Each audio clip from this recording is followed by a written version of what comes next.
अस्सलाम वालेकुम, welcome back to the cricket champion show. हाजिर है एक नए एपिसोड के साथ। पाकिस्तान के अंदर इलेक्शन हो रहा है, क्या जोक हो रहा है, उसके ऊपर बात करेंगे। उसके साथ साथ भाई साहब मोहम्मद हफीज से रिलेटेड एक अपडेट आ रही है, उस पर बात करने वाले हैं। और मैच चल रहा है अफगानिस्तान वर्सेस श्रीलंका। एक धमाकेदार परफॉर्मेंस आई है जो कि एक रिकॉर्ड टूटा है 24 साल के बाद, उसके ऊपर बात करेंगे।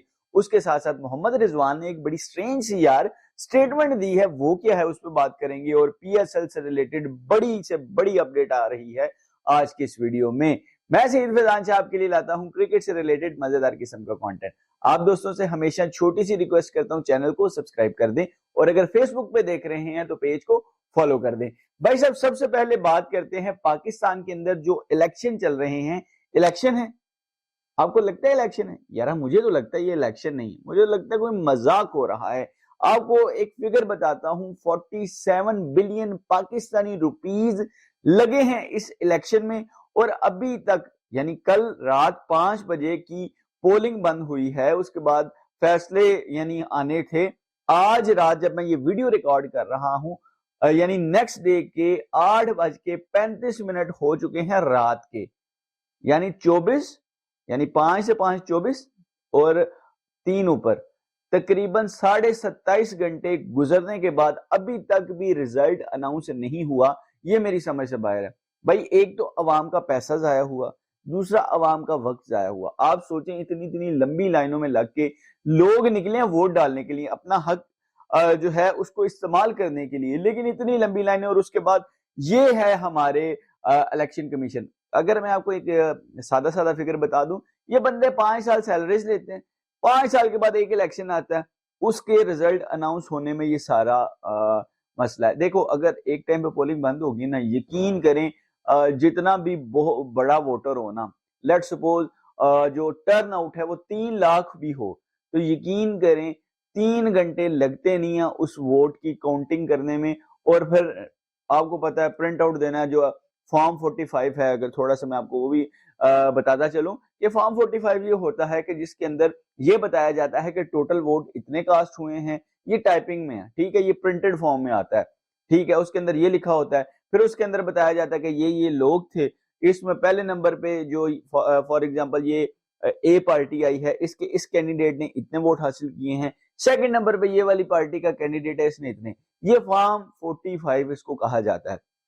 तो ये बनाने में मेरा नहीं ख्याल, मेरी टाइपिंग बहुत ज्यादा स्लो है और मेरे ख्याल से मुझे 20 मिनट लगेंगे एक फॉर्म तैयार करने में। तो एक एक पोलिंग स्टेशन में ये सारा काम होता है। यकीन करें 3 घंटे का प्रोसेस है, 27.5 घंटे गुजरने के बाद अभी तक रिजल्ट नहीं आ रहा। ये अवाम का पैसा जाया हो रहा है, अवाम का वक्त जाया हो रहा है। और एट द एंड नुकसान किसी भी पार्टी को नहीं है, एट द एंड नुकसान पाकिस्तान को है। तो खुदारा अपना नहीं पाकिस्तान का सोचें और जो भी पार्टी जीत रही है उसके रिजल्ट अनाउंस करें, ताकि आगे गवर्नमेंट्स बन सके। पंजाब में किसकी बननी है, वफाक में किसकी बननी है और बाकी प्रोविंसेस के अंदर किसकी भी बननी है, वो भी अनाउंस हो सके। तो ये सारा मजाक चल रहा है इस टाइम, टोटली मजाक चल रहा है, छोड़ें इसको। उसके बाद आगे क्रिकेट से रिलेटेड अपडेट्स, जो बड़ी अपडेट्स आ रही हैं। सबसे पहले मैं बात करता चलूं, अभी इस टाइम के ऊपर मैच चल रहा है अफगानिस्तान वर्सेस श्रीलंका। पहला वनडे, पहले टेस्ट मैचेस हुए हैं, अब वनडे मैचेस है। पहला वनडे है, 381 रन का पहाड़ जितना टोटल कायम किया है श्रीलंका ने, जिसके अंदर एक प्लेयर 50 मारे नहीं, 100 नहीं, 150 नहीं, भाई साहब 200 रन की इनिंग खेल गया। फैटम निसांका उनका नाम है, शायद पहले नाम की प्रोनाउंसिएशन शायद ना निसांका उनका नाम है। 24 साल के बाद जय सूर्या का कोई रिकॉर्ड आई थिंक सो टूटा, ऐसी कोई बात आ रही थी। वो भी उन्होंने वनडे के अंदर 200 नहीं किया। उनका कोई रिकॉर्ड था 190 के राउंड अबाउट, 180 और 190 के दरमियान कोई फिगर था, तो उसको उन्होंने 24 साल के बाद ब्रेक किया है। 200 प्लस रन की इनिंग खेल दी है अफगानिस्तान के खिलाफ। हालांकि अफगानिस्तान अभी उसके मुकाबले के अंदर काफी ज्यादा अपनी वो जिद्दोजहद तो कर रहा है, लेकिन 5 आउट हो चुके हैं। नबी खेल रहे हैं, उमर जय खेल रहे हैं, लेकिन अगर ये दोनों सारे ओवर खेल जाते हैं तो शायद मैच इस साइड में भी आ जाएगा और ये हिस्टोरिक चीज बन सकता है। देखते हैं क्या होता है। लेकिन जितनी भी तारीफ की जाए, डबल सेंचुरी बहुत ही कम ऐसे प्लेयर हैं। 2 दफा रोहित शर्मा लगा चुके हैं, ईशान किशन लगा चुके हैं, गिल्ली लगा चुके हैं, और उसके बाद अब लगाया है हमारे ये निशंका भाई ने। तो ये वेरी वेल डन यार, आपने किया, आपके लिए क्लैप बनता है जिस तरीके से आपने परफॉर्मेंस दी। अगली अपडेट आ रही है भाई मोहम्मद हफीज से। मोहम्मद हफीज का टेन्योर खत्म होने पे आ चुका है, नई मैनेजमेंट आ चुकी है, नए चेयरमैन आए हैं। लेकिन यहाँ पे एक मुझे जो डाउट है वो ये है कि यार 2 दिन बाद या कल या आज रात को या कब जब भी नई गवर्नमेंट बनती है, अब ये ना करे कि भाई बंदा चेंज कर दे। इसका नुकसान क्या होता है? इसका नुकसान ग्लोबली होता है। ऑस्ट्रेलिया, इंग्लैंड, ये ऐसे बोर्ड हैं जिन्होंने लोगों का भरोसा जीता है। यानी कैसे? जॉब सिक्योरिटी से। जितने भी ये फॉरेन कोचेज रखते हैं उनको पता है कि भाई हमारी जॉब सिक्योर है। लेकिन पाकिस्तान के ये जो डेली बेसिस के ऊपर 2 महीने के बाद, 2 दिन के बाद चेयरमैन बदल जाते हैं, अनसर्टेनिटी इतनी ज्यादा है कि कोई बाहर का कोच भी उस तरीके से आपको नहीं मिलेगा। फिर आपको एंड्रयू पुटेक जैसे कोच मिलेंगे जिन्होंने जिंदगी के अंदर एक वनडे खेला और उसमें भी 0 स्कोर था, और वो हमारे बैटिंग कोच थे। ये वाला सीन बनता है क्योंकि लोगों को जॉब सिक्योरिटी नहीं है। अब ब्रेंडन मैकलम इतना बड़ा न्यूजीलैंड का प्लेयर है और वो इतनी उसको जॉब सिक्योरिटी है कि भाई वो इंग्लैंड के लिए कोचिंग कर रहा है। सेम डैनियल विटोरी ऑस्ट्रेलिया के लिए कोचिंग करते हैं क्योंकि उनको पता है भाई हमारी जॉब सिक्योर है, हमें कोई टेंशन नहीं है, क्योंकि उनके बोर्ड जो है वो मुस्तहिकम है। लेकिन पाकिस्तान के अंदर ये मसला है, और खुदारा अगर चेंज करना है ना तो अभी करते हैं, ताकि वो जो नया स्टाफ है उसको पता हो कि भाई जो चेयरमैन हमें हायर कर रहा है वो खुद 3 साल के लिए पक्का उधर बैठा हुआ है।